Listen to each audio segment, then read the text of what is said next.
Hermanos, hace muchos años, yo diría que 20 para no equivocarme, ¿no? Podría ser más, y pido perdón si ese es el caso, pero por lo menos desde que yo comencé a leer sobre el tema y a enterarme sobre el tema, muchos psicólogos, y especialmente psicólogas que atendían a mujeres que habían realizado un aborto, eh, notaron una serie de síntomas comunes en estas mujeres que habían realizado un aborto, ¿no? Desde un sentimiento de culpa muy fuerte, pasando por la sensación de que no eran perdonadas, o sea, muchas de estas mujeres católicas iban al sacramento de la confesión, confesaban su pecado, recibían la absolución, y a pesar de conocer la doctrina católica de que el pecado confesado y absuelto ha sido definitivamente perdonado por Dios, ellas no lograban perdonarse, ¿no? Y que existían otros elementos como ansiedad, depresión, efectivamente, que formaban un conjunto de síntomas completamente descriptibles, ¿no? Ahora, cuando eh, la, los expertos en psicología y en psiquiatría coinciden que existe un conjunto de síntomas específicos a una situación, piensen ustedes en algo que 30 años atrás no se conocía, como es el síndrome de estrés postraumático, ¿no? Lo que acontece no solamente con aquellos que han participado en la guerra, que han visto gente morir, que han tenido que matar como soldados, que han visto amigos cercanos morir, que han sobrevivido a un ataque, etcétera, sino también con otras personas que han participado de eventos tremendamente violentos, que han sido testigos de asesinato, mujeres que han sido violadas, especialmente cuando la violación ha sido con mucha violencia. Y en todas estas circunstancias, finalmente entra dentro de la academia de los estudios psiquiátricos y psicológicos una nueva patología con todas sus descripciones. Muy bien, las psicólogas y muchos psiquiatras, tratando con estas mujeres que han tenido un aborto y que han tenido esta sensación y este conjunto de síntomas, descubrieron que legítimamente se podía hablar de lo que se conoce como el síndrome post-aborto, ¿no? En sus siglas en inglés, PAS, ¿no? Post-Abortion Syndrome, y en español, SPA, síndrome post-aborto, ¿no?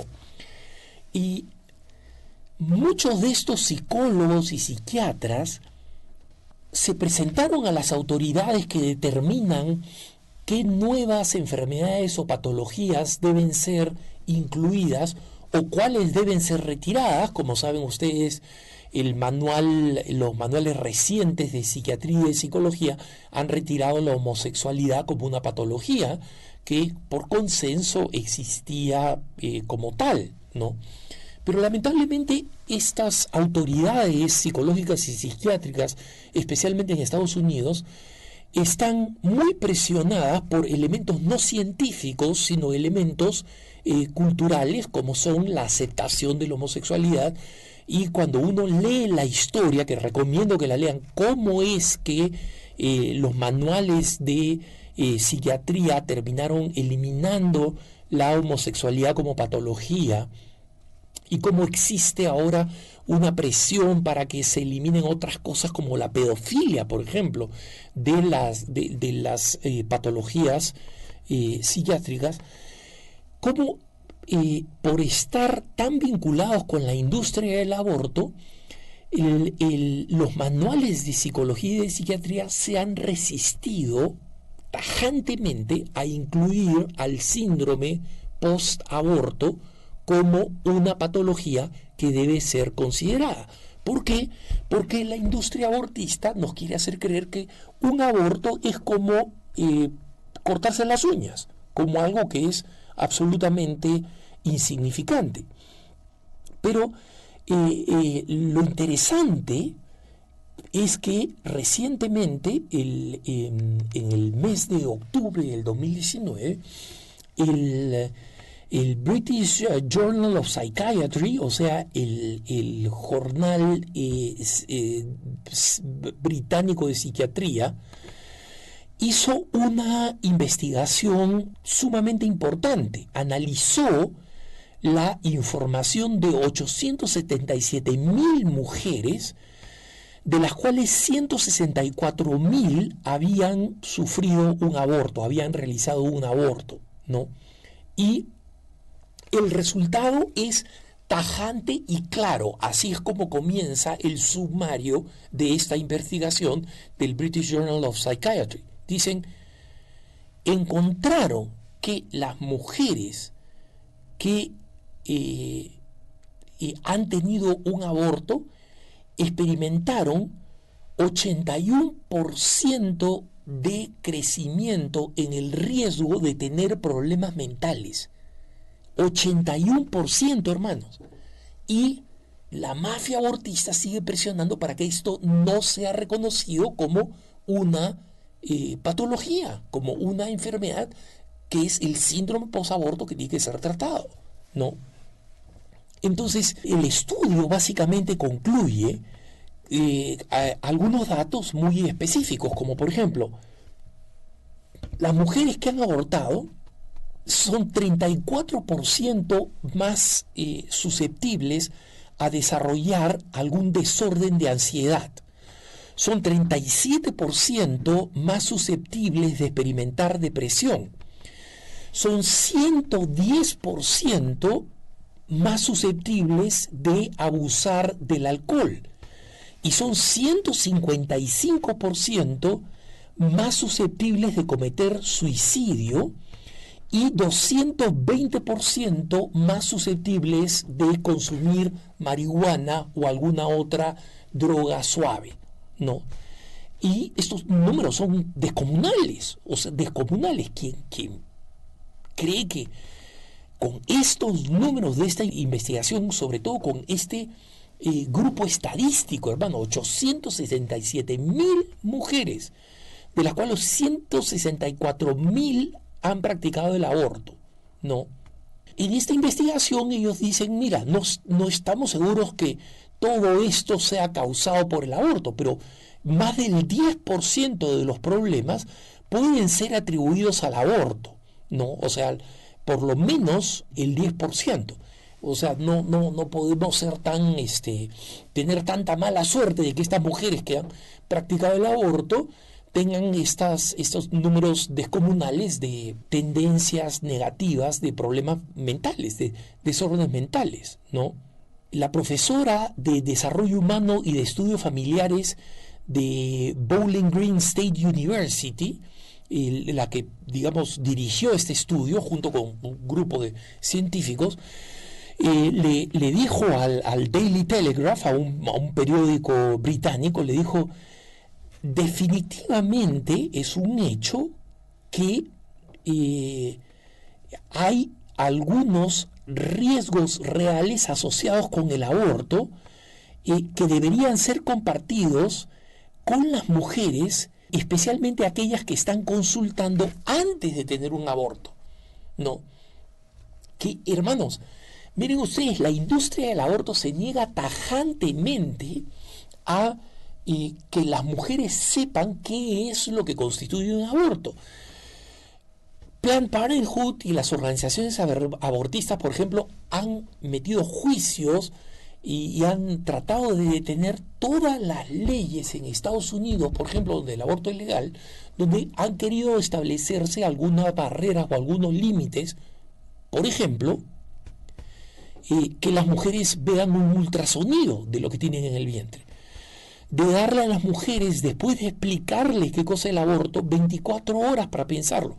Todas estas medidas de prevención que no impiden el aborto, porque el aborto es legal constitucionalmente en los Estados Unidos, por lo menos hasta ahora,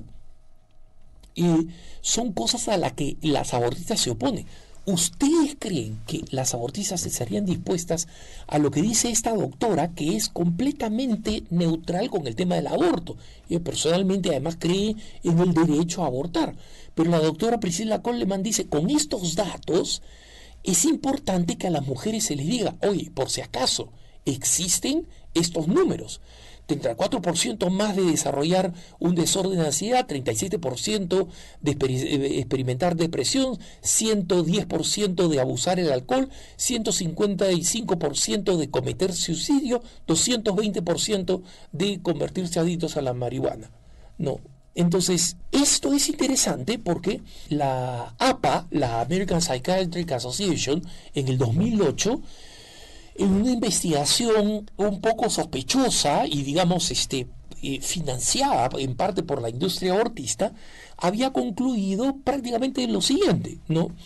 Dedicó una fuerza de tareas para revisar la evidencia científica del vínculo que existía entre el aborto y la salud mental. Y esto fue por la presión de aquellos que decían, ustedes, si son científicos honestos, no pueden negar la existencia de lo que les estamos mostrando, que es el síndrome postaborto, ¿no?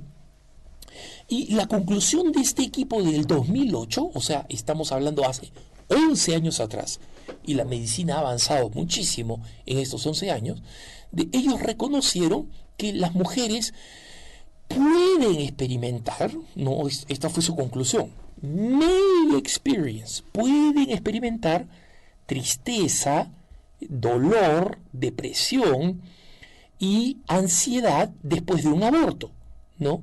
Pero, curiosamente, miren este salto lógico, no pudieron encontrar una relación directa entre el aborto y estas causas, y estos efectos. Es decir, mira, una mujer aborta, después de que aborta se deprime, siente tristeza, siente ansiedad, etc. Pero no sabemos si es que eso tiene una causa distinta al aborto. No sabemos qué otra causa puede tener, pero no estamos seguros de que sea el aborto. ¿Se dan cuenta del salto lógico para tratar de concluir lo que es evidente? ¿No? Y en ese entonces, en el estudio del 2008 decía, la mejor evidencia científica publicada indica de que las mujeres adultas que tienen un embarazo no planificado, tienen un riesgo de problemas de salud mental no mayor si es que tienen un aborto electivo en el primer trimestre en vez de dar a luz a un hijo, ¿no? Sin embargo, la evidencia, o sea, más claramente lo que decía este estudio del 2008 es, miren, no existe conexión científica con una mujer que voluntariamente, sin que nadie lo obligue, decide tener un aborto en el primer trimestre, ¿no? Que es obviamente poco visible, menos traumático, etc.